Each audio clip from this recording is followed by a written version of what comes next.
ভিতর বাবারে নাউজুবিল্লাহ করেন না, আরো আসতে পারেন নাউজুবিল্লাহ। এমন ভণ্ড আমার দেশে আছে না নাই?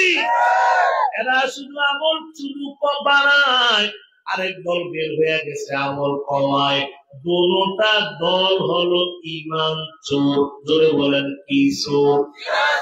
আরো জোরে বলেন কি চোর? বলতে পারেন হুজুর ও আলামিন চাইবিরে আমল বাড়াইলে কমাইলে কি সমস্যা হয়? আমি একটা উদাহরণ দিলে আপনারা বুঝবেন। দিবনি দিব। আপনাদের এই এলাকায় চোখে যদি কেউ কম দেখে চোখের মধ্যে কি লাগায়? কথা কয় না, জোরে কয়। মাঠটা লম্বা হয়ে গেছে, ঠিক না? আমার জীবনে আমি আজকে লম্বা মাঠে বয়ান করি, বাকি অন্য মাঠ থেকে এই মাঠের 10 গুণ চড়া লম্বা এরকমই থাকে, তাইলে আওয়াজটা আমার কান পর্যন্ত আসে, ঠিক কিনা বলে? মাশাআল্লাহ। কিন্তু আওয়াজ আপনারা দিচ্ছেন অনেক দূরে। তো চোখের মধ্যে চোখে কম দেখলে কি লাগায়? চশমা লাগায়। তোরা জোরে কর, কি লাগায়? চশমা লাগায়। এক বুইরা চোখে কম দেখে, মনে করেন আপনার এলাকার উদাহরণ দিচ্ছি, কিন্তু ডাক্তার খানায় হাজির হয়ে গেছে। ডাক্তার আমার একটা চশমা দেন। কেমন চশমা দিব? এমন একটা চশমা আমারে দিবেন যেন আমি সব ছোট জিনিস বড় দেখি। সব ছোট জিনিস। ডাক্তার অর্ডার যেমন দিছে চশমা তেমন দিয়ে দিছে। বিকাল বেলা বুইরা মাছ কেনার জন্য বাজারে গেছি। হাতিয়ার মাছের এলাকার মুসলমানেরা আপনার এলাকায় ছোট ছোট ইলিশ মাছের কি বলেন? কি বলেন? জাক্কা। বিকেল বেলা মাছ কিনতে যায় বাজারের কিনারায় দাঁড়াইছে ইলিশের বাজারে। দাঁড়ায় দেখে আজ বাজারে কোনো ঝাটকা ইলিশ নাই, সব 2 কেজি ওজনের বড় বড় ইলিশ। কিসের কেরামতি? কথা কয় না। চিন্তায় পড়ে গেল বুড়া, কি রে আমাকে এই বাজারে তো কোনদিন এত বড় ইলিশ দেখি না, এগুলা তো ইন্ডিয়া চলে যায়। আজ এত বড় ইলিশ কোথা থেকে আসলো? মনে করছে যে এখন তো দেশ নতুন করে স্বাধীন হয়েছে, এখন বুঝি ইন্ডিয়ার মাস্টার যায় না। ডাক দেখা কেজি কত? কেজি ওই কেজি মাত্র 500 টাকা। এত সস্তা কবে হইল রে? দে দে 4 কেজি, দে 4 কেজি। ওই কেজি জোরে কম 4 কেজি নিচ্ছে। সস্তা পায় বুঝতে বলছে। বাড়ি যায় ম্যাডাম দরজা খোলেন, এত বড় ইলিশ আনছি জীবনে আমি খাওয়াই না, আপনার আব্বাইও কোনোদিন খাওয়ায় নাই। বুড়ি এবার দরজা খুলছে। দরজা খুইলা বুঝতাম মুখ খুলছে, খুইলা দে সব ঝাটকা। সব কি? জোরে কর। বুড়ি এবার মেজাজ গরম হয়ে গেছে। বুড়া বলছো বড় ইলিশ আনছো, সব কি ঝাটকা? এবার বুড়ে কয় ইলিশ, বুড়ি কয় ঝাটকা। দুইটা লাগছে মারামারি। মারামারি লাগার কথা না? কথা কয় না। নাতিরা কয় কি রে দাদা দাদি কি নিয়ে মারামারি লাগলো? সব নাতিরা দৌড়ে আসছে। আইসা দেখে দাদি চিরা কয় রে ঠিক সবগুলা ঝাটকা। এবার সব নাতিরা দাদির পক্ষে গেছে। বুড়ে কয় আমি একা। বুড়ে এবার কয় ব্যাপার কি? বুড়ি নেবে উল্টা করে, সবাই তো উল্টা বলতে পারে না। বুড়ি বুড়ে এবার চোখের চশমাটা খুইলা তাকে দেখে বুঝতার ভিতরে সব ঝাটকা। কিসের কেরামতি? জোরে বললেন। এবার বুড়ার মেজাজ গরম হয়ে গেছে। বুড়া আবার বাজারে দৌড়। ও ডাক্তার চশমা এটা পারলে এই চশমা দিয়ে হবে না, এখন আবার কেমন চশমা দিব? এবার এমন একটা চশমা আপনি আমাকে দিবেন আমি যেন সব বড় জিনিসগুলা ছোট দেখি। অর্ডার যেমন চশমা তেমন। ডাক্তারে চশমা দিয়ে দিছে। এবার বুইড়া নতুন চশমা দিয়া তারপর দিন বাজারে রওনা করছি। বুইড়ার বাড়ির দরজায় ছিল একটা খাল। খাল ছিলেন নি আপনারা? এই খালের ভিতরে বাস দিয়া সুপারিগঞ্জে সাঁকো বানায়া বানায়া বুইড়ায় প্রত্যেক দিন বাজারে যায়। আজকে খালের কিনারে যায় দাঁড়ায় দেখে খাল একেবারে ছোট হয়ে গেছে। আজা বাঁশের সাঁকো লাগবে না, কিছু লাগবে না, বুড়ে লাভ দিয়ে খাল পার হইতে পারবে। বুড়ে কয় জীবনে একটা খেলা দেখে দিবরে, খেলা হবে, মনে আসেনি? কি হবে? বুড়ে কয় জীবনে আজকে একটা খেলা দেখাই দিব, একটা ইতিহাস করতে চাই। 80 বছর পর্যন্ত এই বাঁশের সাঁকো দিয়া কাঁপতে কাঁপতে বাজারে গেছি, আর লাভ দিয়া পার হয়ে একটা ইতিহাস করবো। বুড়িরা কি করছে? এই শীতের ভিতরে কোটি মোটি সব ধইরা দিছে, একটা লাভ পড়ছে যায় খালের মাঝখানে। কোথায়? কথা কয় না, কোথায়? বুড়াই পরে ডুবে ডুবে ভাব হয়ে গেছে। এবার পাশে নাতিরা ক্রিকেট খেলায় দৌড়ে আসছে, কিরে দাদা কি পাগলামি শুরু করলো, গতকালকে বাসায় লাগাইলো গন্ডগোল, এমন আবার খালের মধ্যে লাভ দেয়, ব্যাপার সেবার কি? দৌড়ে আসছে, এসে দাদা ভাই মাথায় কি গন্ডগোল আছে নাকি? কয় না গন্ডগোল নাই। খালে লাভ দেন কেন? নাতি আমি তো দেখছি খাল একেবারে ছোট হয়ে গেছে, চিকন হয়ে গেছে, একটা লাভ দিয়া পার হয়ে একটা ইতিহাস করতে চাইছিলাম, এখন তো খালের মাঝখানে। নাতিরা ধইরা উঠাইছে, উঠে কয় দাদা ভাই খাল তো আগের জায়গায় আছে, ছোট হয় নাই, এবার চশমা খুইলা দেখে খাল আগের জায়গায়। তাইলে কিসের কেরামতি? কথা কয় না। এরে জমির আসে কো হাতিয়ার মুসলমান গো, এই চশমার পাওয়ার বাড়াইলে কমাইলে যদি বিপদ হয়। ডাক দিয়ে আবার বুঝার মেজাজ গরম হয়ে গেছে, তো ডাক্তারের কাছে। ডাক্তার প্রথমে চশমা দিলেন, লাগাইলেন আমার ঘরের মধ্যে মারামারি, এখন আবার চশমা দিলেন, এখন আমি খালের মধ্যে ডুইবা মরি, এই চশমা দিয়া হবে না। একটা ধমক দেওয়ার পরে ডাক্তার ধমক দিয়া কয় চাচা মিয়া, দোষ তো আমার না, দোষ হলো আপনার, আপনি সিদ্ধান্ত নিতে পারেন নাই।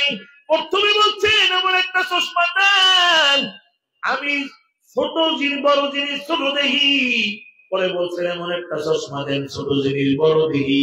না না, আপনার বলা দরকার ছিল ডাক্তার এমন একটা চশমা আমারে দেন, আমি যেমন জিনিস তেমন দেখি। বলো হাতিয়ার মুসলমান, এই চশমার পাওয়ার বাড়াইলে কমাইলে যদি বিপদ হয়। ইসলাম তো এমন একটা ধর্ম, এটার মধ্যে বাড়ানো যাবে না, কমানো যাবে না, বাড়াইলো বিপদ, কমাইলো বিপদ। ঠিক বলো?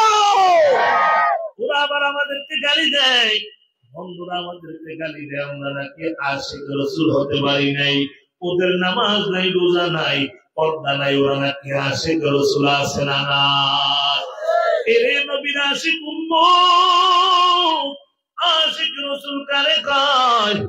একটু বয়ান দিলে আপনারা বুঝবেন সাহাবীদের ঈমানের কত পাওয়ার, কত পাওয়ার। নবীর একজন সাহাবী নাম হলো হযরত বেলাল হাবশী রাদিয়াল্লাহু তাআলা আনহু। উমাইয়ার বাড়ি গোলাম, গোপনে গোপনে কালেমা পড়ে মুসলমান হয়ে গেছে। সুবহানাল্লাহ বলেন। দিনের বেলা উমাইয়ার ডিউটি পালন করে, আর রাতের বেলা বেলাল মাওলা পাকের জিকির করে। সুবহানাল্লাহ। একদিন উমাইয়া রাতের বেলা পরিদর্শনে বাইর হয়ে গেল রে বাবা, যাইতে যাইতে বেলালের রুমের দরজায় হাজির হয়ে গেছি। যায়া দেখে বেলালের রুমের ভিতর থেকে আমার আল্লাহর নামের জিকিরের আওয়াজ বাইর হয়। ডাক দিয়া কয় বেলাল আল্লাহকে রে, আল্লাহকে, আল্লাহকে। বেলাল কয় এখন আর ঈমান গোপন করা যাবে না, এখন আর ঈমান লুকানো যাবে না। বেলাল কয় উমাইয়া তোমারে বানাইছে যে, আমার বানাইছে যে, তিনি হলেন আমার আল্লাহ। এবার উমাইয়া কয় রে বেলাল শুনো, আমার ঘরে থাকলে আল্লাহ মানা যাবে না, আমার ঘরে থাকলে নবী মানা যাবে না, ইসলাম মানা যাবে না, তাড়াতাড়ি তোমার ঈমানটা ছাইরা দাও। বেলাল ডাক দেখো উমাইয়া শোন, আমি বেলাল জীবন দিতে রাজি, কিন্তু ঈমান দিতে রাজি না। এবার উমাইয়া দিয়া সকাল বেলা বেলাদের ধইরা মরুভূমির বালির উপরে নিয়ে গেলেন রে বাবা। মরুভূমির বালির উপরে নিয়ে বেলালের শরীর থেকে জামা খুলিয়া বেলালের মরুভূমির বালির উপরে শোয়া দিলেন। আর বড় একটা পাথর দিয়া বেলালের বুকের উপরে চাপা দিয়া দিল রে বাবা। বেলাল ডাকতে একটা পাথরের এত ওজন, আমি বেলাল দাদি ধরতে পারি না, বাবা ধরতে পারি না। একটা পর্যায়ে বেলালের কলিজাটা বিপাশায় শুকে যায়। বেলাল পানি পানি বলে চিৎকার করে, বেঈমানেরা বেলালের পানি দেয় না, পানি দেয় না। কই মাস আর তারপরে তোকে পানি দিব। বেলালে না তাকে বলে আমি দেখি আমার পিঠের ভিতরে এত বড় বড় ঠুসকা বইয়া যায়, দেখি আমার শরীর থেকে সব শক্তি গুলা বাইর হয়ে যায়। সারাদিন বেলাল মরুভূমির বালির উপরে একটা পর্যায়ে হযরতে বেলাল বেহুশ। বিকাল বেলা উমাইয়া বেলালের খবর নেওয়ার জন্য গেল, যায় দেখে আমার বেলালের কোন নড়াচড়া নাই, বেলালের ঠোঁট দুইটা নড়ে। উমাইয়া মনে করছে বেলাল বুঝি এখনই মাছ ছাইরা দিছে, আমার কাছে বুঝি ক্ষমা চায়। উমাইয়া বেলালের ঠোঁটের সাথে কানটা লাগাইলেন রে বাবা। ঠোঁটের সাথে কান লাগিয়ে শুনে বেলালের জবানে আমার মাওলার নামের জিকিরের আওয়াজ। এবার সরানের পরে বেলালের হুঁশ ফিরে আসছে। ডাক ডাকে বেলাল তুই কি ঈমান ছাড়বি না? বেলাল কই না রে উমাইয়া, আমাকে যদি মাইরা ফালায় দাও রে উমাইয়া, তারপর আমি জীবন দিতে রাজি, আমি ঈমান দিতে রাজি না। এবার উমাইয়া কিছু যুবক ভাড়া করলেন। যুবক ভাড়া করার পর প্রত্যেকটা যুবকের হাতের মধ্যে একটা চাবুক দিয়ে দিছে, আর কয় বেলালের মারো। একটা যুবক বেলালের মানে মারতে মারতে একটা যুবক ক্লান্ত হয়ে যায়, আরেকটা যুবক মারে, আরেকটা যুবক ক্লান্ত, আরেকটা যুবক মারে, মারতে মারতে একটা যুবক ক্লান্ত হয়, আরেকটা যুবক বেলালের মারে। মায়ের খাইতে খাইতে একটা সময় হযরতে বেলাল বেহুশ হয়ে জমিনে পড়ে গেছে। উমাইয়া বলে দেখি আমার ঈমান বুঝে ছাড়ছে। হযরতে বেলাল উমাইয়া বেলালের খবর নেওয়ার জন্য গেছে। যায় দেখে বেলালের শরীর কোন নড়াচড়া নাই, বেলালের ঠোঁট দুইটা নড়ে। উমাইয়া মনে করছে বেলাল বুঝি ঈমান ছাইরা দিছে বাবা। এবার উমাইয়া কই দেখি বেলালের ঠোঁটের সাথে কান লাগাইছে রে বাবা। লাগায় দেখে বেলালের জবানে আহাদ আহাদের আওয়াজ। এবার দেখ বেলাল ঈমান কি ছাড়বা না। বেলাল কই উমাইয়া আমার যদি বাইরে ফেলে দাও আমি ঈমানের জিরে উমাইয়া, আমি বেলাল জীবন দিতে রাজি কিন্তু ঈমান দিব না। এবার উমাইয়া একটা ঘোড়া ভাড়া করলেন, ঘোড়ার পায়ের সাথে রশি লাগাইয়া বেলালের পায়ের সাথে রশি লাগাইয়া বেলালের মক্কার গলিতে গলিতে ঘুরায়। বেলাল বলে আমি তাকিয়ে দেখি আমার হাতের চামড়া গুলো নাই, আমি তাকিয়ে দেখি আমার পিঠের চামড়া নাই। এই খবরটা আমার নবীর দরবারে চলিয়া গেল। নবী ডাক থেকে আবু বকর, ওরা আমার বেলালের যেইভাবে মারে রে আবু বকর, আমার বেলাল বুঝি বাজবে না, আমার বেলাল তো জীবন দিবে, ঈমান কিন্তু দিবে না, দিবে না। হযরত আবু বকর দৌড়াইতে দৌড়াইতে উমাইয়ার বাড়ি হাজির। দেখ উমাইয়া, বেলালের আর মারবা না, মারবা না, বেলালের আমার কাছে বিক্রি করিয়া দাও। এবার বেলালের খরিদ করিয়া আবু বকর আইনা নবীর হাতে দিয়া দেখ নবী, আবার আপনার বেলালের দান। তবে আজ থেকে বেলাল গোলাম নয়, আমি আজ থেকে বেলালের আজাদ বানায়া দিলাম। এবার নবীর আশিক উম্মত, বেলালের এই কষ্ট, এই ত্যাগ আমার আল্লাহর কাছে এত পছন্দ হয়েছে। মসজিদে নববীর ইমাম মুহাম্মদুর রাসূলুল্লাহ সাল্লাল্লাহু আলাইহি ওয়াসাল্লাম, ওই মসজিদে নববীর মুয়াজ্জিন আমার আল্লাহ বেলালের বানায়া দিয়েছে। নবীর ইন্তেকালের পর কেমন আশিক রাসূল বেলাল, কেমন ঈমানি পাওয়ার। নবীর ইন্তেকালের পর 3 দিন পরে মায়ার নবীর দাফন হয়ে গেল রে বাবা। এবার নতুন প্রেসিডেন্ট নিয়োগ হয়ে গেছে হযরত আবু বকর। মদিনার নতুন প্রেসিডেন্ট নিয়োগ হয়ে গেল। হযরত বেলাল নবীর দাফনের পরে কাপড় চোপড় গুলা পুটলি বানায়া কান্না করে করে আবু বকরের দরবারে হাজির। আবু বকর, আমি আর এই মদিনায় থাকবো না, এই মদিনায় থাকবো না। আবু বকর ভাই, কেন? বেলাল আপনার কি সমস্যা আমাকে বলেন, আমি বাইতুল মাল থেকে পুরা করিয়া দিব। এবার ডাকতে বেলাল আবু বকর, পারবেননি আপনি আমার সমস্যা সমাধান করতে রে আবু বকর? আমি আগে আজান দিলে নবী আইসা নামাজে দাঁড়াইতো। আজ আমি 3 দিন পর্যন্ত আজান দেই, নবী নাই, নবী নাই, নবী আইসা নামাজে দাঁড়ায় না।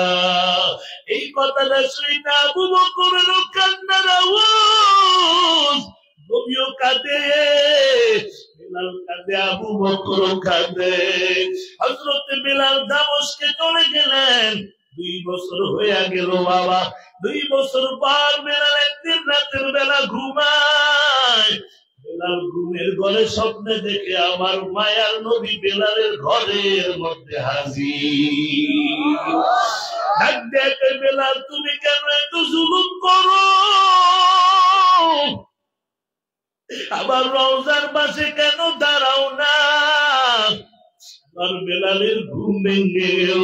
ঘুম ভেঙে দেখে নবী নাই, নবী নাই, নবী নাই, কিন্তু বেলালের ঘরের থেকে মিষ্কের গাড়াল। বেলাল আবার কাপড় চোপড় গুলা দিয়া মদিনার দিকে রওনা হয়ে গেছে। যাইতে যাইতে মদিনায় হাজির। বেলালের খবর শুনে মদিনার সব মানুষ ঘর থেকে বের হয়ে গেছে বাবা। সবাই কয় নবীর মুয়াজ্জিন বেলাল আইছে রে, বেলাল আইছে রে। মুয়াজ্জিন যেহেতু আসছে, নবীও বুঝি আসবে। বেলালের দেখার জন্য সব মানুষ ঘর থেকে বের হয়ে গেল। সবাই কয় বেলাল একটু আজান দাও, ও বেলাল একটু আজান দাও। 2 বছর হয়ে গেল, নবীও নাই, বেলালও নাই। ও বেলাল একটু আজান দে রে বেলাল। বেলাল কয় না, আমি কাকে শুনানোর জন্য আজান দিব? আমি যার জন্য আজান দিব ওই নবী দুনিয়ায় নাই। আমি কার জন্য আজান দিব? হাসান হুসাইন ডাক দেয়, কয় বেলাল নানার বুয়াছেন, একটু আজান দে। হাসান হুসাইনের কথা তো বেলাল ফালাইতে পারে না। বেলাল হাসান হুসাইনের কথা শুনে আজান দেওয়ার জন্য কিনারে দাঁড়াইছে। আশহাদু আন্না মুহাম্মাদুর রাসূলুল্লাহ বলতে দেরি বেলাল আবার বেহুশ হয়ে জমিনের মধ্যে পড়ে গেছে। উম্মতেরা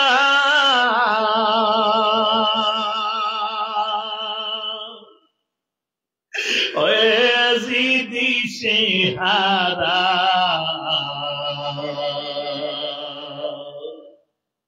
ওগো নবীর উম্মতেরা ওয়াজিদি শেহারা কোরআন হাদিসের চলো যখন যাহা চাই মনি নবী বিনে কে তরাবে ফুলসেরা তো মিজানে নবী বিনে কে তরাবে ফুলসেরা তো মিজানে এমন তিন নবী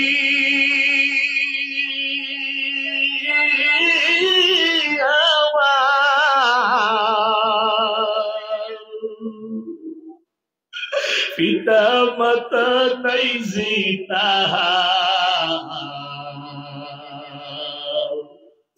এমন তিন নবী আমার পিতা মাতা নাই জিতা তারপরেও কত মারা মারলো তাকে দুশ্মনী নবী বিনে কে তরাবে ফুলসেরা তো মিজানে নবী বিনে কে তরাবে ফুলসেরা তো মিজানে নবী আমার জীবন ভাবে দিনের লাগি কষ্ট করে নবী আমার জীবন বাউরে দিনের লাগি কষ্ট করে দান দান শহীদ করিল ওহুদের ময়দানে নবী বিনে কে তরাবে ফুলসেরা তো মিজানে নবী বিনে কে তরাবে ফুলসেরা তো মিজানে রে হাতিয়ার মুসলমান যুবক ভাই ও বৃদ্ধ বাবাজি ওই নবীর গালি দেয় এমন নাস্তিক বাংলার জমিনে এখনো আছে না নাই বেঈমানেরা আমার নবীর গালি দেয় আমার নবীর দাড়ি নাকি ছাগলের দাড়ির মতো আমার নবীর চরিত্র নাকি ভালো না আমার নবী নাকি সন্ত্রাসী নবী কয়েকদিন আগেও তো ভারতের বেঈমান আমার নবীর জালেম বলে গালি দিল আমার নবীর জন্য কি তোমাদের মায়া নাই আজ তোমার আব্বারে গালি দিলে লাঠি নিয়ে ময়দানে হাজির তোমার পীরের গালি দিলে ময়দানে হাজির হইয়া যাও তোমার নেতার বিরুদ্ধে কথা বললে লাঠি দিয়ে ময়দানে হাজির আর আমার নবীর জন্য কি মায়া নাই ও হাতিয়ার যুবক বাবারা এই ময়দান থেকে আজ সব নাস্তিকদেরকে জানিয়ে দিতে চাই আবার যদি কেউ আমার নবীর গালি দেয় আবার যদি নবীর বিরুদ্ধে কেউ কথা কয় আবার যদি কেউ কোরআন বন্ধ করে দিতে চায় মাদ্রাসাকে ব্যাংকের ছাতার মতো কেউ বলে আর তোমাদেরকে যদি ময়দানে ডাক দেওয়া হয় আল্লামা মামুনুল হক যদি একটা ডাক দেয় আল্লামা মুফতি ফয়জুল করিম রেজাউল করিম যদি একটা ডাক দেয় কোরআন রক্ষার জন্য ইসলাম রক্ষার জন্য ঈমান রক্ষার জন্য নবীর ইজ্জত রক্ষা করার জন্য রে বাবা নবীর জন্য কোরআনের জন্য এই ময়দানে কারা কারা জীবন দিতে তো এর হাত উঠে আল্লাহকে দেখাও নারে তাকবীর নারে তাকবীর আল কোরআনের আলো আল হাদিসের আলো ইসলামের শত্রুরা আলেম ওলামা যেখানে ওয়াজ মাহফিল যেখানে নারায়ে তাকবীর বিশ্ব নবীর শত্রুরা বিশ্ব নবীর শত্রুরা নারায়ে তাকবীর আমার আছে না নাই? জোরে বলেন আছে না নাই? নবী বলেন আনা খাতামুন নাবিয়্যিন লা নাবিয়্যা বাদি, আমি শেষ নবী, আমার পরে কোন নবী আসবে না। এর হাতিয়ার মুসলমান, আমার নবীর পরে কোন নবী আসেনি। আস্তে জোরে বলো আছে। যারা বলবে আছে তারা বেঈমান, যারা বলবে নাই তারা হলো মুমিন। আমার নবীর পরে কোন নবী আসেনি। আছে। নবী বলেন আলান নবী সাল্লাল্লাহু আলাইহি ওয়াসাল্লাম আনা খাতামুন নাবিয়্যিন লা নাবিয়্যা বাদি, আমি শেষ নবী, আমি নবীর পরে কোন নবী নাই। আল্লাহ কুরআনে জানায় দেয় মা কানা মুহাম্মাদুন আবা আহাদিন মিন রিজালিকুম ওয়ালাকিন রাসূলুল্লাহি ওয়া খাতামান নাবিয়্যিন। আমার আল্লাহ বলে আমার নবী শেষ নবী, নবীও বলে আমি শেষ নবী। তবে এই বাংলাদেশে একটা দল আছে, ওরা আমার নবীর শেষ নবী মানে না, ওদের নাম হলো কাদিয়ানী।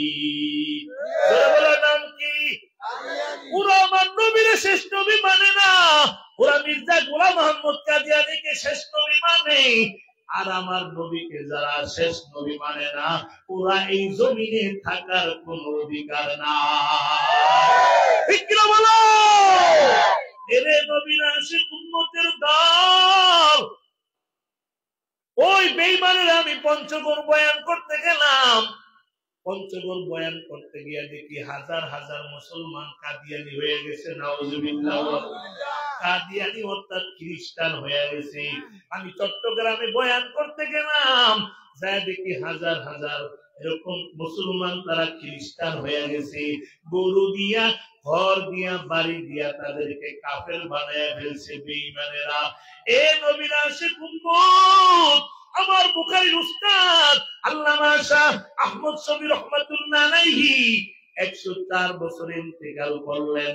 ইন্তেকালের আগে ঘুরে ঘুরে গোটা বাংলাদেশের আনাচে কানাচে তৎকালীন প্রধানমন্ত্রীর কাছে একটা উত্তর দিয়েছেন, ও প্রধানমন্ত্রী, এই দেশে কাদিয়ানীরা থাকবে কোনো বাধা নাই, তবে আমাদের দাবি মুসলমান হিসাবে না, ওরা থাকবে কাফের হিসাবে। ঠিক কিনা বলে? এ প্রধানমন্ত্রী, এই দেশের সংসদে কাদিয়ানীদেরকে রাষ্ট্রীয়ভাবে কাফের ঘোষণা দেওয়া লাগবে। কিন্তু হয় নাই, হয় নাই, হয় নাই। আমার শায়েখ চলে গেলেন, হয় নাই। জুনাইদ বাবু নগরী চলে গেলেন, হয় নাই। আজ এই ময়দান থেকে নবীর হাজার হাজার আশিকদেরকে লইয়া বর্তমান উপদেষ্টাদের প্রধান উপদেষ্টা ডক্টর ইউনূসের কাছে একটা আবদার জানাইতে চাই। ও ডক্টর ইউনূস, শুনে নেন, শুনে নেন। আমার নবীকে যারা শেষ নবী মানে না, এই দেশের সংসদে ওই রাষ্ট্রীয়ভাবে তাদেরকে কাফের ঘোষণা দিতে হবে। কারা কারা একমত হাত তুলে আল্লাহকে দেখা। নারে তাকবীর। নবীর পরে নবী নাই, সংসদে আইন চাই। নবীর পরে নবী নাই, নবীর পরে নবী নাই। কাদিয়ানীরা কাফের, কাদিয়ানীরা, কাদিয়ানীরা, কাদিয়ানীরা, কাদিয়ানীরা। তাদেরকে যারা কাফের বলবে না তারাও কি? আল্লাহর নবী যদি হাউজে কাউসার পান করাইতে যাইয়া জিজ্ঞাসা করে আমার দুশমনের বিরুদ্ধে তুমি কি ব্যবস্থা নিয়েছো, বলবো আমরা তাদের বিরুদ্ধে সংগ্রাম করেছি। ঠিক কিনা বলেন? ভাইরা আমার, নবী বলেন কালান নবী সাল্লাল্লাহু আলাইহি ওয়াসাল্লাম আনা খাতামুন নাবিয়্যিন লা নাবিয়্যা বাদি, আমি শেষ নবী, আমার পরে কোন নবী নাই। তবে কিয়ামত পর্যন্ত নবী তো আসবে না। আপনাদের কাছে জানতে চাই, নবুয়তির দায়িত্ব পালন করবে কারা? জোরে বলেন কারা? আদমের সাথে বলেন হযরতে উলামায়ে কিরাম। বলেন না, বলেন না। হযরতে মাশাআল্লাহ, হাতিয়ার মানুষ অনেক দ্বীন ইসলাম বোঝে, বুঝে আসছে, কারণ উত্তরটা সঠিক দিয়েছে। নবী আর আসবে না, কিয়ামত পর্যন্ত নবুয়তির দায়িত্ব পালন করবে কারা? উলামায়ে কিরাম। এই উলামায়ে কিরাম কোথায় তৈরি হয়? কথা কয় না, কথা কয় না। আরো জোরে বলেন কোথায়? এই মাদ্রাসার শত্রু, আলেমদের শত্রু, কোরআনের শত্রু আমাদের সমাজে আছে না নাই? আপনাদের এলাকায় আছে? এই এলাকায় আছে? সভাপতি কি কয় এখানে বলে আছে? এখানেও আছে। একদল দেখবেন, একদল লোক আছে, তারা দেখবেন হুজুর যদি একটু মোটা হয়, তার দোকানে বসে বসে একজন আরেকজনের দেখায়, দেখ দেখ পরের বাড়ি খায়া শরীরটা বানাইছে রে, কথা কয় না? আছে না নাই? আবার হুজুর ইমাম সাহেব যদি একটু জোরে হাঁটে তাও দোষ, দাওয়াত মনে আজকে দুইটা পাইছে, দুইটা, কথা কয় না? আবার যদি আস্তে হাঁটে তাও দোষ, আগের মতো মনে দাওয়াতটা এখন আর পায় না, কথা কয় না? এমন কিছু ইসলাম বিদ্বেষী আমাদের সমাজে আছে না নাই? চার দোকানে বসে বসে শুধু ফতুয়া আর ফতুয়া, আমি এদের নাম দিছি চার দোকানের মুফতি সাহেব। কোন জায়গার মুফতি এরা? চার দোকানের মুফতি, নামাজ নাই, রোজা নাই, শুধু মানুষের গীবত শেখায়েত বলে, আছে না নাই? জোরে বলেন, আছে না নাই? সব দোষ করে তারা, কিন্তু চাপায় দেয় হুজুরদের ঘাড়ে, ঠিক কিনা বলেন? সব দোষ করে কারা? আমরা কোন দলের বিরুদ্ধে নয়, কোন দলের বিরুদ্ধে বলবো না, দোষী যে সে আমার আব্বা হলো সার নাই, ঠিক কিনা বলেন? সব দোষ করে কারা? আপনারা বলবেন তারা। কারা? এ হাতিয়ার মুসলমান, জোরে বলেন কারা? সব দোষ করে তারা, চাপায় দেয় হুজুরদের গাড়ে, আছে না নাই? একটা উদাহরণ দিলে আপনারা বুঝবেন, দিবনি উদাহরণটা। এক বুড়ি, আপনার এলাকায় দই আসেনি? দই আমার কিন্তু সভাপতি সব দই খাওয়াইতেছে, আমি খাই নাই, কারণ দই একটু ঠান্ডা তো, এই জন্য খাই নাই। দই আছে না? দই যেটার ভিতরে বসায় মাটির, এটাকে আপনারা কি বলেন? পাতিল। আচ্ছা, একটা উদাহরণ দিচ্ছি, আবার বললেন না হুজুর এই উদাহরণ বুখারী শরীফের কত নম্বর পৃষ্ঠায় আছে আমাদেরকে বলেন। এমন কিছু পাবলিক আছে না নাই? সব কি বুখারী শরীফে পাওয়া যায়? কথা কয় না। কিছু লোক আছে দেখবেন হুজুরদেরকে প্রশ্ন করে আটকানের নিয়তে, আটকানের নিয়তে প্রশ্ন করা সব না গুনাহ? কথা কয় না, সব না গুনাহ? এক বুড়ির দই খেতে মন চেয়েছিল, বুড়ি টাকার জন্য দই কিনতেও পারে না, খাইতেও পারে না, অনেক কষ্ট করে করে টাকা জোগাড় করে বাজার থেকে এক পাতিল দই কিনে আনছে। কয় পাতিল? দই কিনে আনছে। বুড়ি যখন দই নিয়ে ঘরে ঢুকবে, বুড়ির ঘরের দরজায় ছিল একটা গাছ, গাছের ভিতরে বসা ছিল একটা বানর। বানর দেখে ফেলছে বুড়ি যে দই নিয়ে ঘরে ঢুকছে। বুড়ি দই রেখে গোসল করতে গেছে ঘাটলায়, এদিক দিয়া বানর আস্তে আস্তে গাছের থেকে নেমে ঘরে ঢুকে পুরো এক পাতিল দই পুরাটা খেয়ে ফেলছে, পুরাটা। এবার বুড়ির দই খেয়ে বানর যখন ঘর থেকে বের হয়ে যায়, দরজার সামনে দেখে বুড়ির একটা ছাগল বাঁধা। কি বাঁধা? বানর কি করছে, ছাগলের থোতার ভিতরে দই লাগায়া গাছ উঠতে বসে রয়েছে। কার থোতায়? কথা কয় না কার? বুড়ি গোসল করে আসছে, দই দিয়া ভাত খাবে, অনেক দিনের স্বপ্ন। দই খাইতে যায় দেখে দই নাই, দই। বুড়ি চিন্তা করে সর্বনাশ, এই কাজ কে করলো রে, আমার দই কে খাইলো? এই চিন্তা করে মেজাজ গরম, একটা বাঁশের কঞ্চা নিয়ে বের হয়েছে, ওরে যদি পাই ইচ্ছা মতো শায়েস্তা করবো। এই চিন্তা করে বের হওয়ার পর দরজা খুলে দেখে ছাগলের থোতায় দই লেগে আছে। বুড়ি কয় সর্বনাশ, এই দই তুই খাইছিস? হাতিয়ার মুসলমান বাবারা, দই কি ছাগলে খাইছে নাকি? বুঝে থাকলে বলেন কে খাইছে? বুড়ি ছাগলকে মারতেছে মারতেছে, ছাগল চিল্লাইতেছে আর কাঁদতেছে, আর বানর গাছের আগে বসে নাচতেছে আর হাসতেছে। এ হাতিয়ার মুসলমানেরা, এই দেশ নতুন ভাবে স্বাধীন হওয়ার আগ পর্যন্ত আমাদের দেশের অবস্থা কি তাই ছিল না? দই খাইছে কারা? আর রিমান্ডে যায় এই দেশের আল্লামা মামুনুল হক, তারা, ঠিক কিনা বলে? এই দেশের হাজার হাজার কোটি টাকা বিদেশে পাচার করেছে কারা? রিমান্ডে যায় আল্লামা মামুনুল হক, রফিকুল ইসলাম মাদানী, আমির হামজা, তারা, ঠিক কিনা বলে? কাকে রেখে কাকে বলবো, সুরে সুরে খালতো ভাই, একবার বাদুলা ভাই, আঙ্গো দেশে সুরের অভাব নাই, ঠিক কিনা বলো? কাকে রেখে কাকে বলবো সুরে সুরে খালতো ভাই একবার কাদুলা ভাই আঙ্গ দেশে সোরের অভাব নাই নাই রে আঙ্গ দেশে সোরের অভাব নাই। হাতিয়ার রাস্তা দিয়ে আসতে যায় বুঝছি যে সোর কি পরিমাণ আছে, কথা কয় না। না হইলে আল্লাহ আপনাদের দোয়ার বরকত আলামিন সাহেব 64 জেলা ঘুরে, বাকি ছিল শুধু হাতিয়া আর সন্দ্বীপ নদীর কারণে প্রোগ্রাম দেই না এত বছর। এই বছর হাতিয়াও দিছি, সন্দ্বীপও দিলাম। গোটা বাংলাদেশ ঘুরে দেখলাম রাস্তাঘাট মাশাআল্লাহ ভালো, মাশাআল্লাহ। কিন্তু হাতিয়া দেখলাম এটার উল্টা। সবাই বলতেছিল ওরা তো 1 কোটি টাকা বাজারে 50 কোটি কাজ করছে, 50 কোটি মারছে। হাতিয়ারটা মনে পুরাটাই মেরে দিচ্ছে, কথা কয় না রে। রাস্তা দেখে এটা আমার বুঝে আসছে, বাকি আমি জানি না আপনাদের কি, আপনারা জানেন। মেইন রাস্তা 16 বছর হয় না, এটা নদীর বিহির ইতিহাস, ঠিক কিনা বলেন? কাকে রেখে কাকে বলবো সুরে সুরে খালতো ভাই একবার কাদুলা ভাই আঙ্গ দেশে সুরের অভাব নাই, ঠিক না বটে?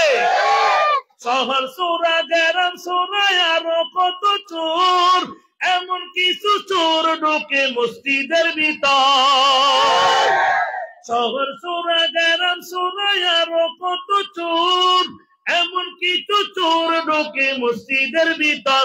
সেদিন মসজিদ থেকে বের হয় দেখি আমার জুতা নাই, ঠিক না বেটি?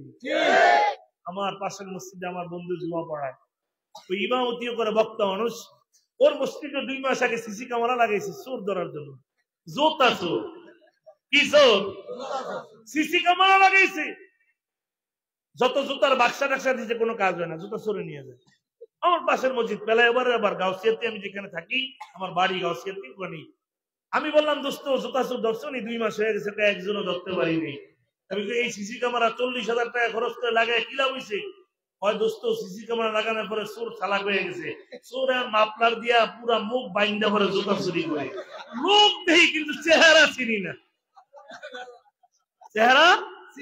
কিছুদিন আগে আরেকটা চোরে নতুন কৌশলে চুরি করছে, জুতা এখানে না, চেহারা এখানে, হাত ওখানে। সিসি ক্যামেরার ভিতরে যে না ওড়ে, জুতা নিতেছে ঠিকই, এখনো জুতা চোর ধরতে পারে নাই।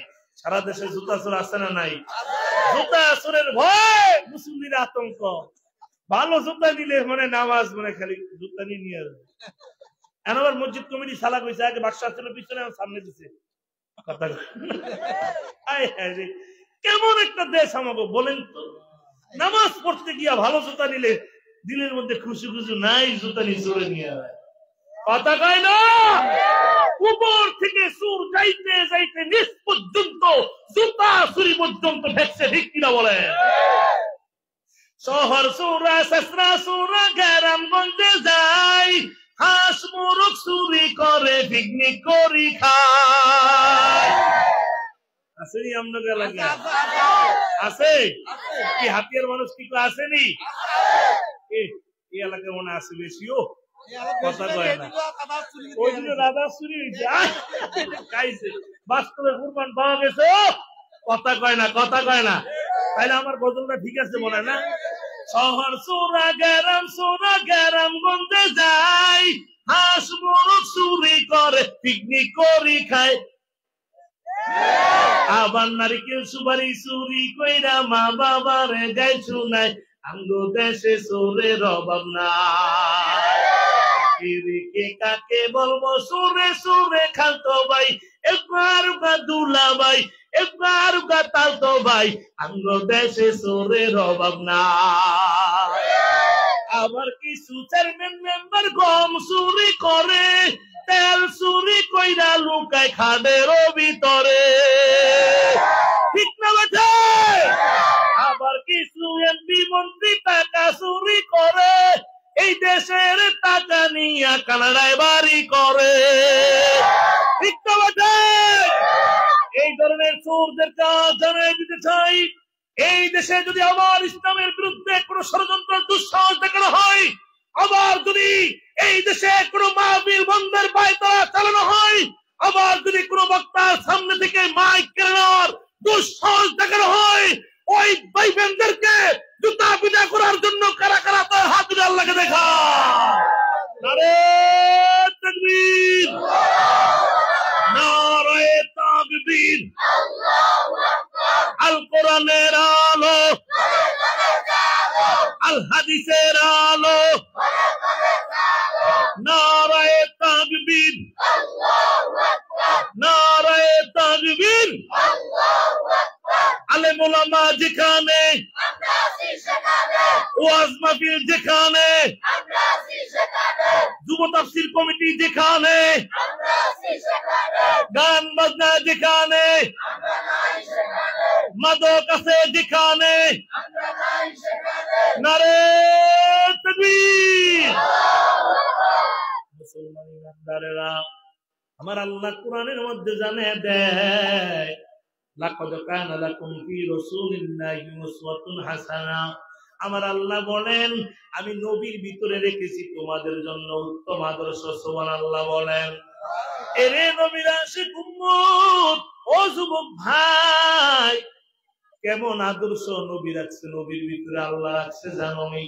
আল্লাহ নিজেই তো কোরআনে বলেন, লাকাদ কানা লাকুম ফি রাসূলিল্লাহি উসওয়াতুন হাসানা। আমি নবীর ভিতরে রেখেছি তোমাদের জন্য উত্তম আদর্শ। আল্লাহ নিজে বলেন, আমি নবীকে এমন আদর্শ দিছি আর কাউকে দেই নাই। আল্লাহ নবীর আদর্শের ব্যাপারে খুলুকুল আযীম ব্যবহার করেছেন, আর কাউকে দেন নাই। এখন তো আমরা কারো জমি যদি ঠগাইতে পারি, নিজে নিজে চালাক মনে করি, কথা কয় না? কারো টাকা মারতে পারলে নিজে বড় চালাক। না না, নবী কি শিখাইছে একটু দেখো বাবা, দেখো। এই ঘটনার পরে আমি মুনাজাতের দিকে যাব বাবা, লম্বা বয়ান আমি দিব না, বেশি রাত্র আমি করব না বলে আবার নবী কি শিখাইলেন? আল্লাহ বলেন, লাকাদ কানা লাকুম ফি রাসূলিল্লাহি উসওয়াতুন হাসানা। আমি রেখেছি নবীর ভিতরে উত্তম আদর্শ। কেউ যদি আমার নবীরে ফলো করো, বলে আবু বকর আমার নবীরে ফলো করা কইরা চইলা, আবু বকর আমার নবীরে দেখা দেখা চইলা আমার নবীর আদর্শ গ্রহণ করছে, আবু বকর 1 নম্বরে জান্নাতের সার্টিফিকেট পাইছে। ওমর আমার নবীরে দেখা দেখা চলছে, ওমর 2 নম্বরে জান্নাতি হইয়া নবীর বাম পাশে ঘুমে আছে। আবু বকর জান্নাতের সার্টিফিকেট পাইয়া নবীর ডান পাশে ঘুমে আছে। এরে হাতিয়ার মুসলমান, নবীর আদর্শ কেমন আদর্শ? নবী আমাদেরকে কি শিখিয়ে দিলেন একটু বুঝাইতে চাই বাবা। নবী আমার অসুস্থ হয়ে গেলেন, নবী আমার হাঁটতে পারে না, চলতে পারে না, কয়েকদিন হয়ে গেল। নবীর চাচাতো ভাই ফজল রাদিয়াল্লাহু তাআলা আনহু, নবীর চাচাতো ভাই ফজলকে ডাক দেয়, কয় ফজল, আমি নবী অসুস্থ, আমারে ধরে ধরে একটু মসজিদে নববীতে নিয়ে যাও। নবীর ওয়ালার পাইয়া হযরতে ফজল রাদিয়াল্লাহু তাআলা আনহু নবীর কাঁধের মধ্যে ভর করায়া করায়া দইরা দইরা মসজিদে নববীতে নিয়ে গেলেন। আবার ডাক দেখে, নবী আমার, কেন আপনাকে এখানে আনতে বললেন? বলে সাহাবায়ে কেরামদেরকে খবর দাও। নবীর ওয়ালার পাইয়া হযরতে ফজল রাদিয়াল্লাহু তাআলা আনহু সাহাবায়ে কেরামদেরকে খবর দিলেন। নবীর খবর পাইয়া সাহাবায়ে কেরাম মুহূর্তের মধ্যে হাজির হয়ে গেল বাবা। গোটা মসজিদে নববীতে সাহাবীদের ঢল। নবী ডাক ডেকে, সাহাবায়ে কেরাম শোনো, তোমাদেরকে কেন ডেকেছি জানোনি? জানোনি? সাহাবীরা কয়, না নবী আমাদেরকে কেন ডাকছেন বলেন। নবী ডাক ডেকে, সাহাবীরা শোনো, আমি আজ কয়েকদিন পর্যন্ত অসুস্থ রে সাহাবীরা, আমি হাঁটতে পারি না, চলতে পারি না, কোন সময় জানি আমি দুনিয়া থেকে বিদায় হয়ে যাই। তবে তোমাদেরকে ডেকেছি তোমাদের থেকে একটু ক্ষমা নেওয়ার জন্য। এই কথা শোনার পর সাহাবীদের কান্নার আওয়াজ আরম্ভ হয়ে গেছে। সাহাবী ডাকতে, নবী আপনি যদি না থাকেন আমরা কার চেহারার দিকে তাকাবো?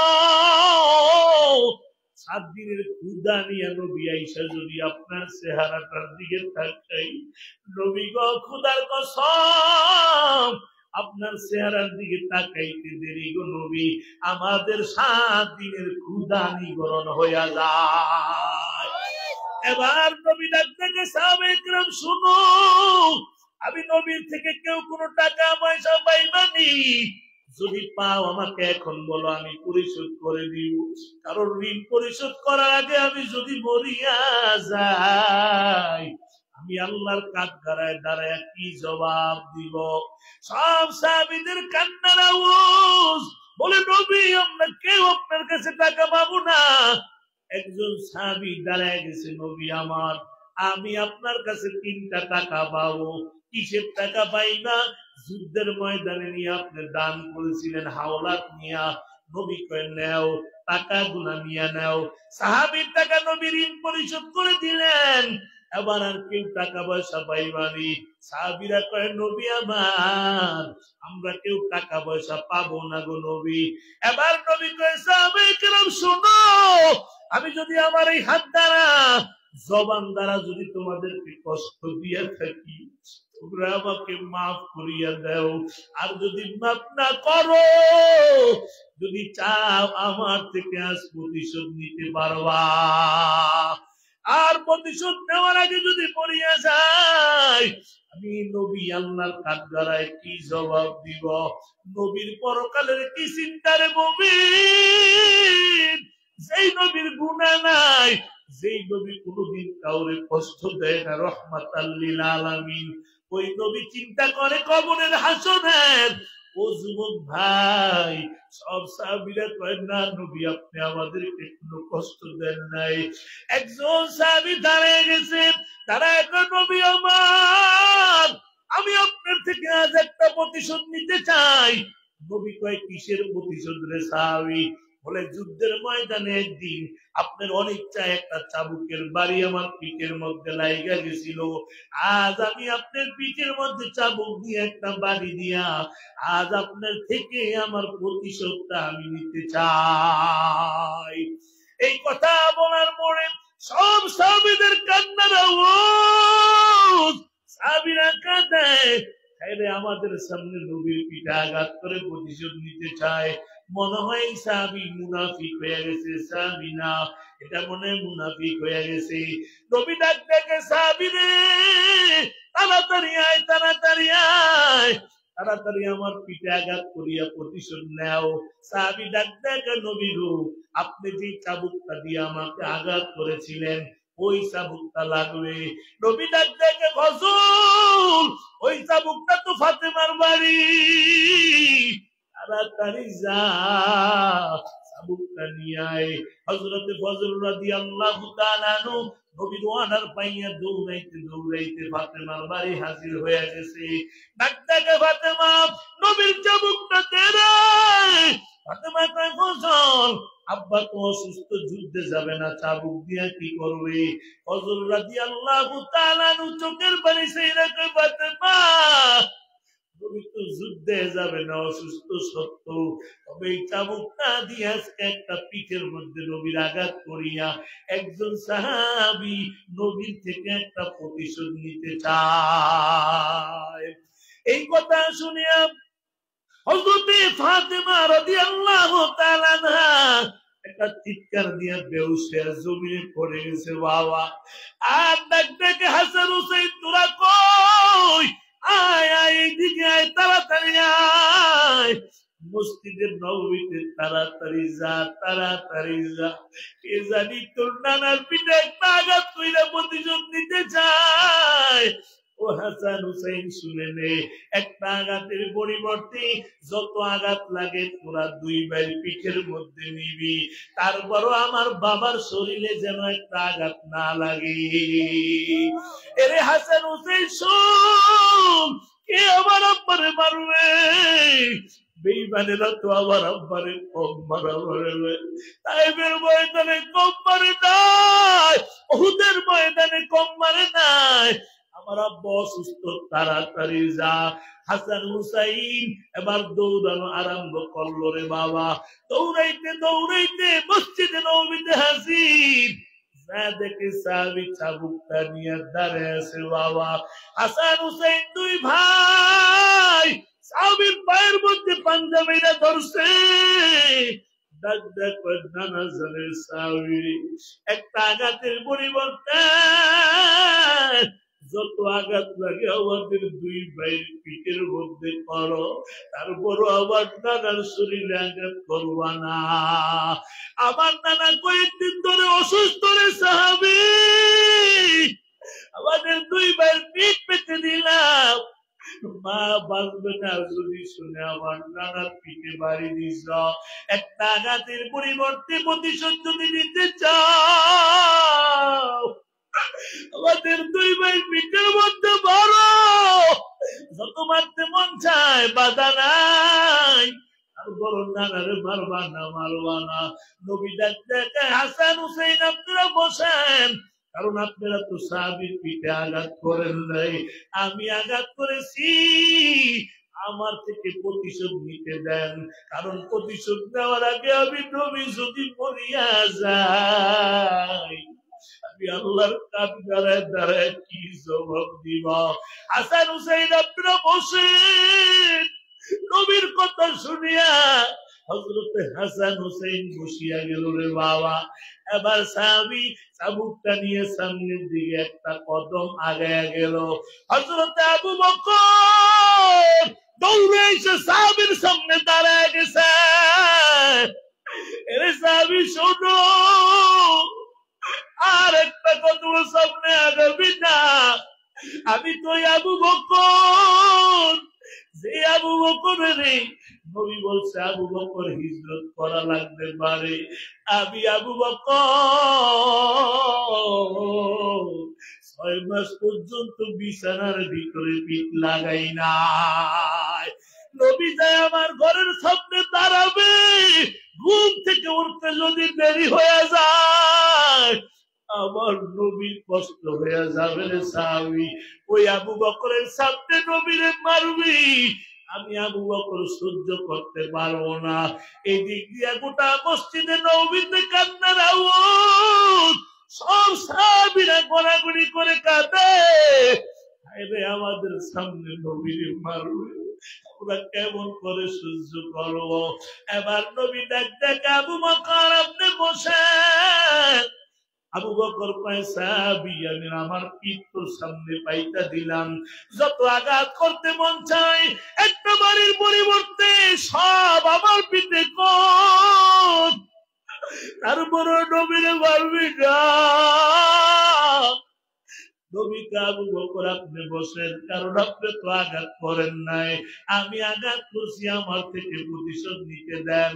নবীর কথা শুই না হযরতে আবু বকর বসে গেল। এবার সাহাবী চাবুকটা নিয়ে একটা কদম আগে সামনে যায়। হযরত ওমর একটা দৌড় দিয়া সাহাবীর সামনে দাঁড়ায় গেছে। ডাক দেখে সাহাবী শোন, এই তো আমি ওমরের ভালো করেছি না, আমি ওমর আবু জাহেলের 100 উটের বিনিময়ে নবীর মাথা কাটতে গেছিলাম, আর ওখানে যাইয়া নবীর সুন্দর চেহারা দেখা আমি ওমরের মাথাটা নবীর কাছে দিয়ে আসছি, আমি সেই উমর। এরে সাহাবী শোন, আমি ওমরের সামনে নবীরে মারবি, আমি কেমন করে সহ্য করব, আমার সামনে নবীরে মারবি না, আমি ওমর আমার পিঠ পাইতা দিলাম, যত আঘাত লাগে আমি ওমরের পিঠের মধ্যে কর, পিঠের মধ্যে কর।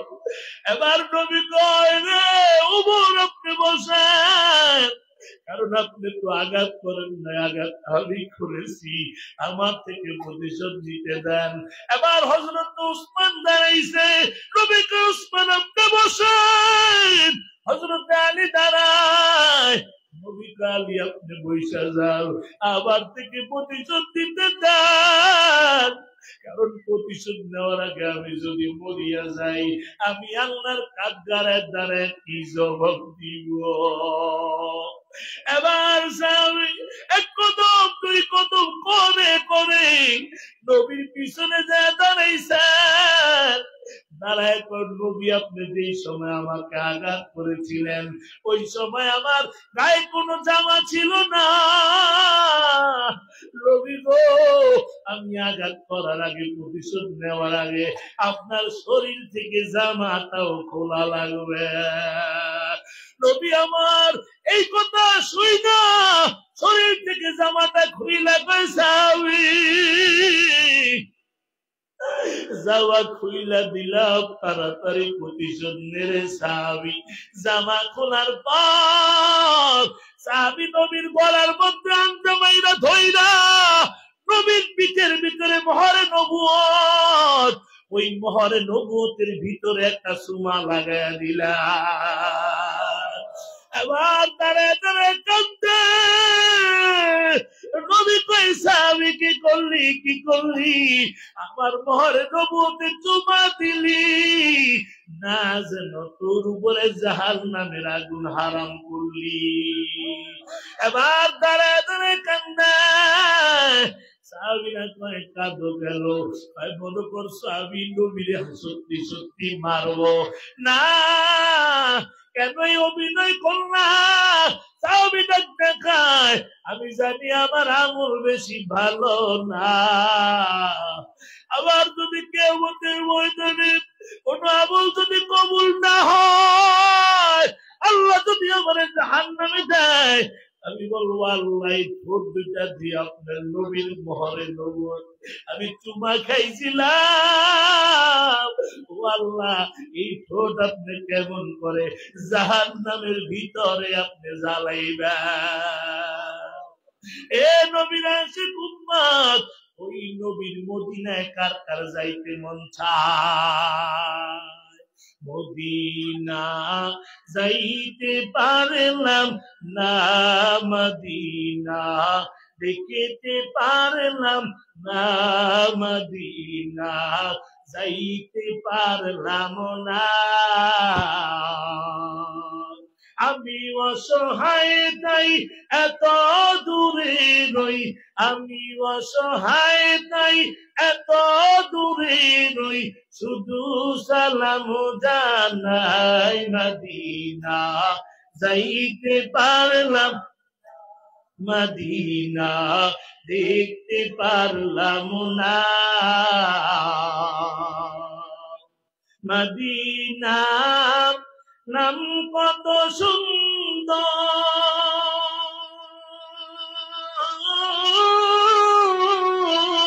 আল্লাহু আকবার মদিনা কেরে সেবন্ত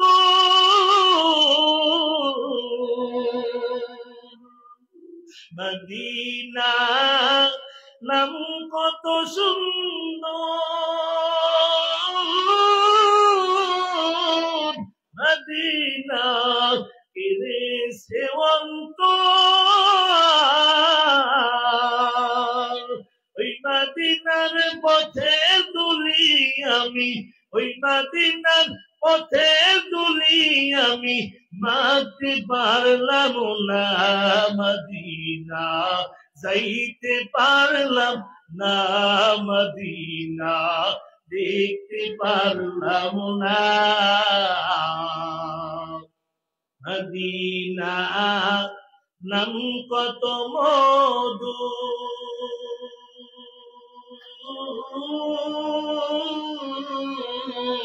মদিনা আর যে কত দূর মদিনা নাম কত মধু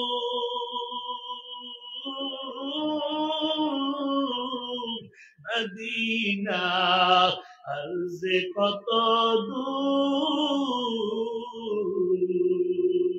পাখির নাই ডানা থাকিলে পাখির নাই ডানা থাকিলে উড়ে যেতাম মদিনায় মদিনা যাইতে পারলাম না মদিনা দেখতে পারলাম না আতিয়ারে শীতল হাওয়া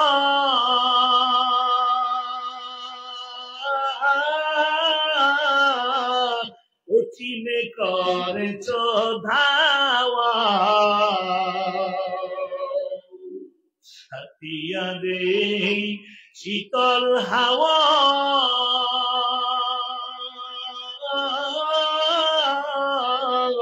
অচিনে করেছ ধাওয়া এই গরিবের দুঃখী সালাম এই গরিবের দুঃখী সালাম পৌঁছে দিও মদিনায় মদিনা যাইতে পারলাম না মদিনা দেখতে পারলাম না এরে নবীর আশিক উম্মতের দল ও যুবক ভাই ও হাতের মুসলমান গো এই জন্য পাও দুটা গায়ের যুবক পাও ধরে বলে যায় নবীর আদর্শ গ্রহণ করো যুবক নবীর আদর্শের মালা গলায় লাগাও দুনিয়া তো দামি হয়ে যাইবা আখিরাত তো দামি নবীর আদর্শে আদর্শবান হও নবীর সুন্নতি জিন্দেগি বানাও এরে হাতিয়ার মুসলমান একটু শেষ মুহূর্তে দেখতে চাই আর জীবনে গুনাহ করব না বাবা নামাজ কাজা করব না নবীর সুন্নতি জিন্দেগি গঠন করব আলেম ওলামার পক্ষে থাকবো বাবা কোরআনের বিরুদ্ধে করব না মুরব্বিদের সাথে বেয়াদবি করব না কারা কারা রাজি হাত উঠে আল্লাহকে দেখাও হাতটা নাড়া দাও নাড়া দাও নাড়া দাও আর জীবনে গুনাহ করব না নামাজ কাজা করব না রোজা ছাড়বো না মুরব্বিদেরকে কষ্ট দিব না কোরআনের বিরোধিতা করব না আলেম ওলামাদের বিরোধিতা করব না ওয়াজ মাহফিলের পক্ষে থাকবো বিরোধিতা করব না আয় আল্লাহ আমাদের সকলের ওয়াদা আপনি কবুল করে নেন আমিন ওয়া আখিরু দাওয়ানা আলহামদুলিল্লাহি রাব্বিল আলামিন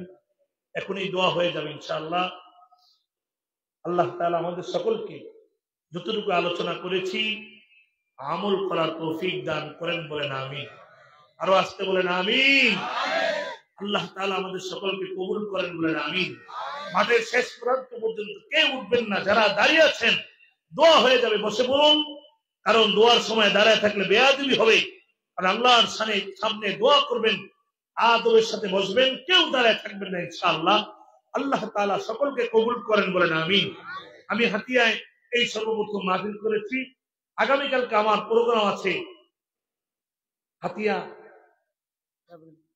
মদিনাতুল উলুম নুরানি হাফিজিয়া মাদ্রাসা ও এতিমখানা হাদিয়াতুল কুবরা মহিলা মাদ্রাসা কোষখালী ওখানে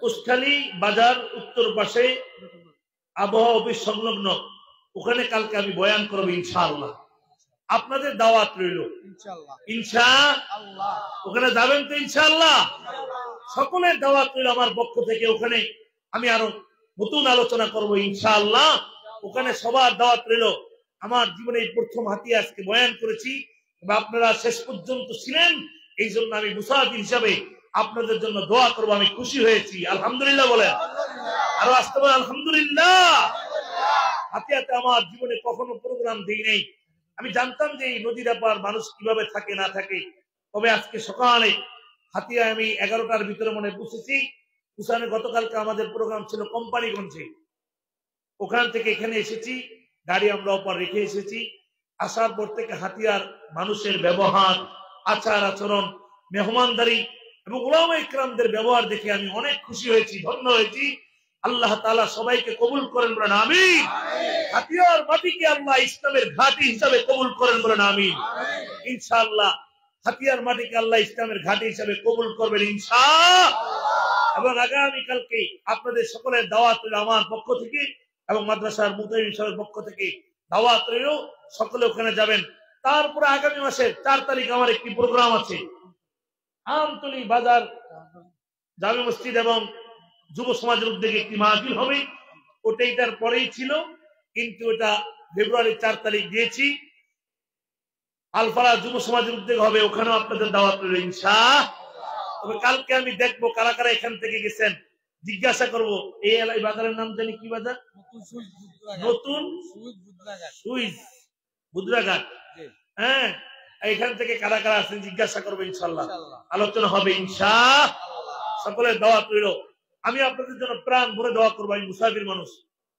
ঢাকা থেকে আমরা গতকালকে কৈশুরাট পর্যন্ত 204 কিলো গাড়ি চালিয়েছি, তারপরে এখানে আসছি অনেক দূরে। মুসাফির হিসাবে দোয়া করবো। মুসাফিরের দোয়া কবুল গ্যারান্টি দিয়েছেন কে? বলেন কে? এবং আপনারা এই যুব সমাজ আপনাদেরকে এমন একটি মাহফিল উপহার দেওয়াতে আপনারা খুশি নাকি বেজার?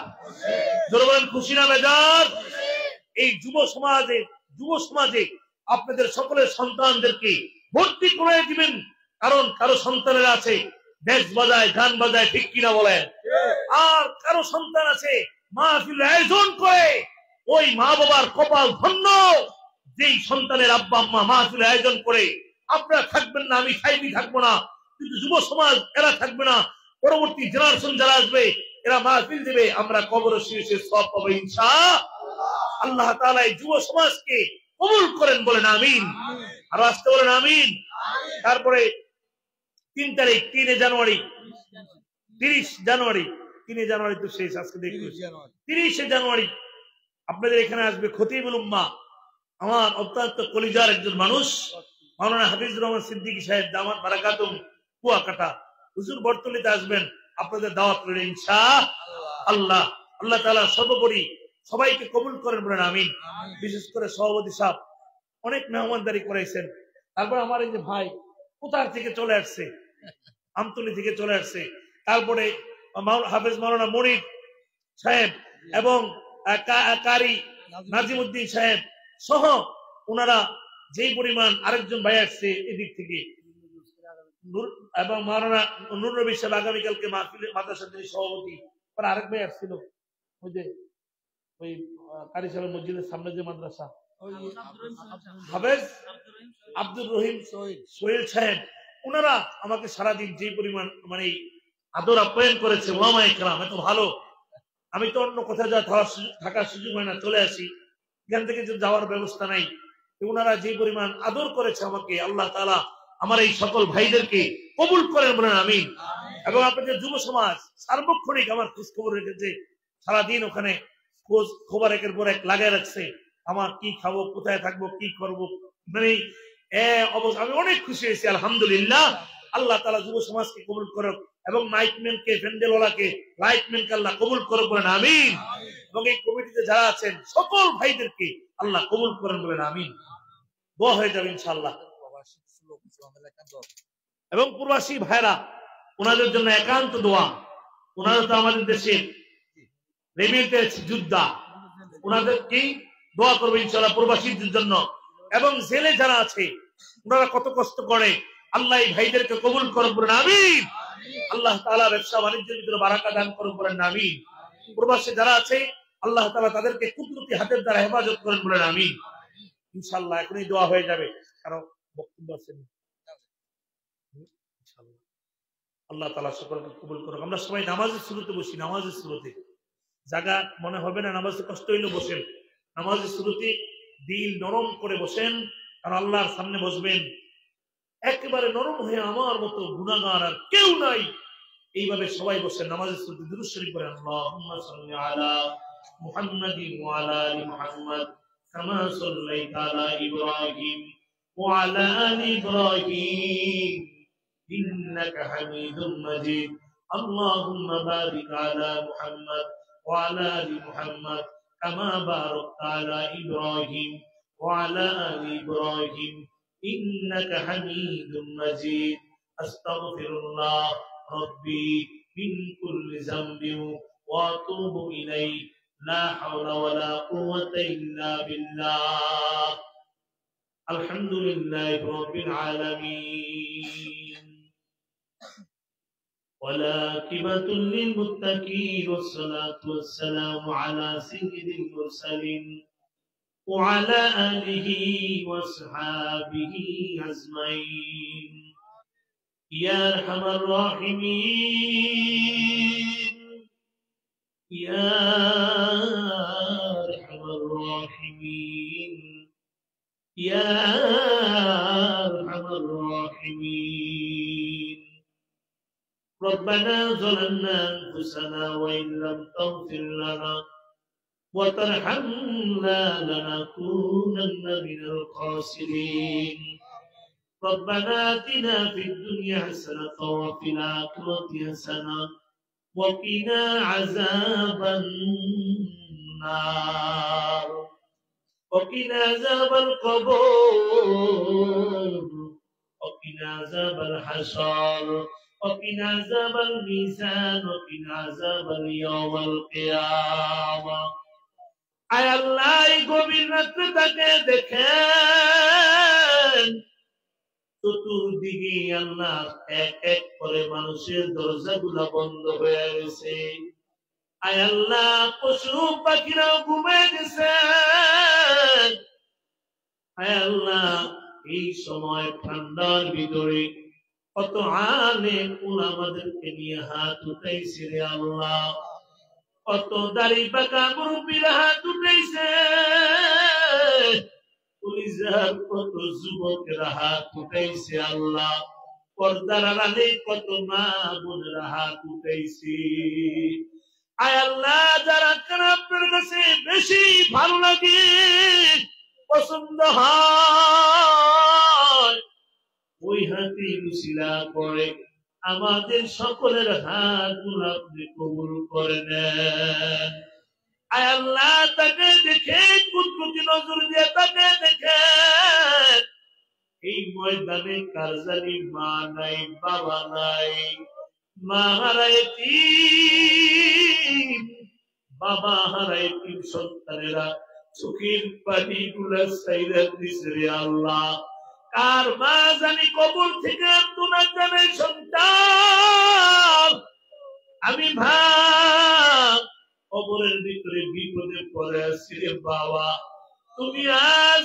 ঘরের ভিতরে দরজা জানলা লাগে কম্বল গান দিয়ে ঘুমাও আমি আর কবরের মাটি বড় ঠান্ডা আমি মার চেহারাটা কি একবারও মনে পড়ে না কার বাবা জানে আত্মনা জানাই সন্তান আমি বাবারে বাস বাগানে রাইখা গেলি আর তোর কোনদিন খবর নিলি না আমি বাবার চেহারাটা কি একবারও মনে পড়ে না আল্লাহ তাকে দেখেন মা হারায় তিন সন্তানেরা মার কথা মনে পড়ে বাবার কথা মনে পড়ে চোখের পানি গুলা কার জানি গাল বেয়ে বেয়ে পড়ে আল্লাহ চোখের পানির বিনিময় আমাদের প্রত্যেকের মা বাবা কবর গুলা জান্নাতের বাগান বানায় দেয় আয় আল্লাহ তাকে দেখেন এই ময়দানের ভিতরে আর জানি গাল বেয়ে বেয়ে পানি পড়ে আল্লাহ এই চোখের পানির বিনিময় আমাদের সকলকে আপনি মাফ করিয়া দেন আয় আল্লাহ এই ময়দানে আমার থেকে গুনাহগার বুঝি কেউ নাই কত গুনাহ করেছি আমাদের গুনার খবর কেউ জানে না আপনি জানেন আল্লাহ মা জানে না বাবা জানে না ভাই জানে না বন্ধু বান্ধব কেউ জানে না কিন্তু আপনার চক্ষু ফাঁকি দেওয়ার তো জায়গা নাই আয় আল্লাহ আমাদের গুনার খবর কেউ জানে না আপনি জানেন সগীরা কবিরা কত গুনাহ করেছি জানা অজানায় ইচ্ছায় অনিচ্ছায় কত গুনাহ করেছি আল্লাহ আমাদের গুনার দিকে না তাকায়া আপনার রহমতের দরিয়ার দিকে তাকায়া আমাদের জিন্দেগির সব গুনাহ মাফ করে দেন আল্লাহ আপনি যদি মাফ করে যাওয়ার কোনো জায়গা নাই দুনিয়ার মানুষ ফিরিয়ে দিলে এক দরজা থেকে আরেক দরজায় যাওয়া যায় আর আপনি যদি ফিরিয়ে দেন আমাদের যাওয়ার মতো কোনো জায়গা নাই এ জীবনে না করিলাম বন্দেগী গুনাহ করে কাটাই গুনাহগারে কাটাইলাম জিন্দেগি তওবা করে আমার তাওবা ইলাম আল্লাহ অবশেষে খাটি তাওবা করিলাম কত গুনাহ করছি আল্লাহ জীবনে কত গুনাহ করছি মাওলা জীবনে ক্ষমা করে দেন গো আল্লাহ গোপনে গুনাহ করেছি আর তা গুনাহ করব না গুনাহ করেছি আর তো গুনাহ করব না মাফ করে দেন ওগো আল্লাহ রব্বানা আয় আল্লাহ তাকে দেখা আয় আল্লাহ বান্দানি কান্নার আওয়াজ বলবে কান্নার আওয়াজ সভাপতি কান্দে আবার আলম বারা কান্দে আমার সামনে কত দাড়ি পাকা মুরব্বীরা কান্দে আয় আল্লাহ আপনার কি মায়া লাগে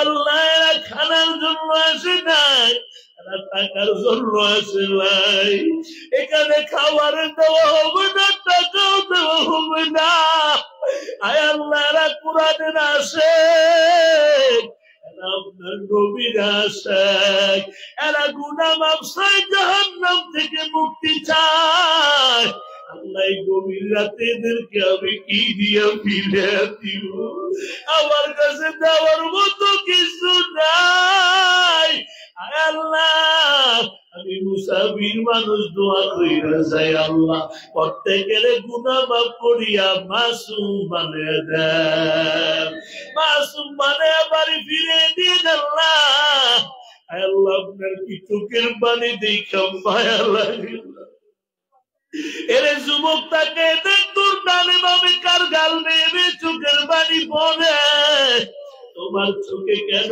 পানি নাই গুনাহের কারণে কলমটা বুঝি পাথর হয়ে গেছে এরে বাবা চেহারাটা কালো কর মুখটারে বাঁকা কর একটু চোখের পানি সার চোখের পানি সারা জাহান্নাম থেকে বাঁচা যাবে না গুনাহের কারণে জাহান্নামের আগুন জ্বলিয়া রইছে হে আল্লাহ তাকে দেখে কত দাড়ি পাকা মুরব্বীরা কান্দে যুবকেরা কান্দে ছোট্ট ছোট্ট মাসুম বাচ্চারাও কাঁদে আয় আল্লাহ একটা হাতও খালি ফিরে দিয়েন না আয় আল্লাহ সকলকে আপনি মাফ করিয়া দেন এই মাহফিল কবুল করে দেন এই মাহফিলে যারা অর্থ দিয়া বুদ্ধি দিয়া শ্রম দিয়া সহযোগিতা করছে প্রত্যেকের সহযোগিতা কবুল করে নেন আয় আল্লাহ যুবক ভাইদেরকে কবুল করে দেন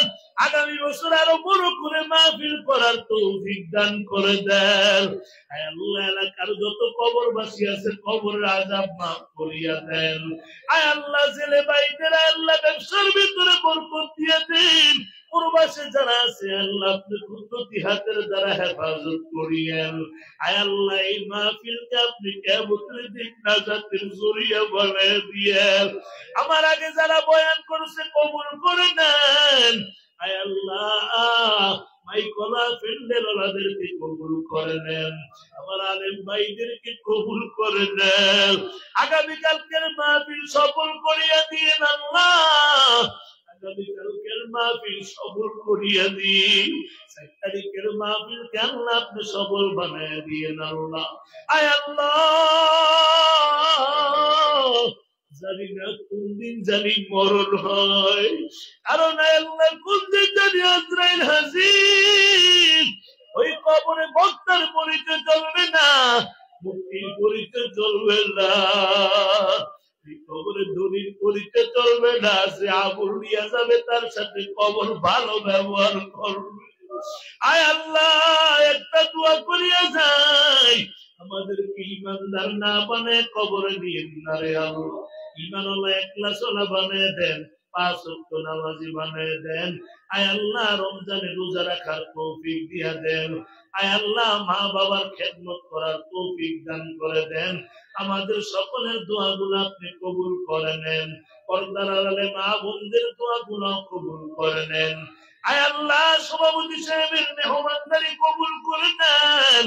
আয় আল্লাহ, জান্নাতে মেহমানদারির ব্যবস্থা আপনি করিয়া দিয়েন আল্লাহ। আয় আল্লাহ, এই মাহফিলকে কবুল করে নেন। আয় আল্লাহ, ইলম আমল হিকমত বাড়ায় দেন, স্বাস্থ্যকণ্ঠ আরো সুন্দর বানিয়ে দেন। সারা দুনিয়া ইসলামের খাদেম হিসাবে কবুল করে নেন। আমাদের যাদের আব্বা আম্মা জীবিত নেক হায়াত দান করে দেন, যাদের আব্বা আম্মা অসুস্থ সুস্থতার নিয়ামত দান করে দেন। আয় আল্লাহ, জীবনে একবার হলো নবীজির রওজায় যাওয়ার তৌফিক দিয়ে দেন। আয় আল্লাহ, যদি রওজায় না নেন, স্বপ্নে হইল নবীর দিদার দিয়া দিয়ে আল্লাহ, নবীর রওজা না দেখে কবর নিয়েন না। আয় আল্লাহ, নবীর রওজা না দেখে কবরে নিয়েন না রে আল্লাহ।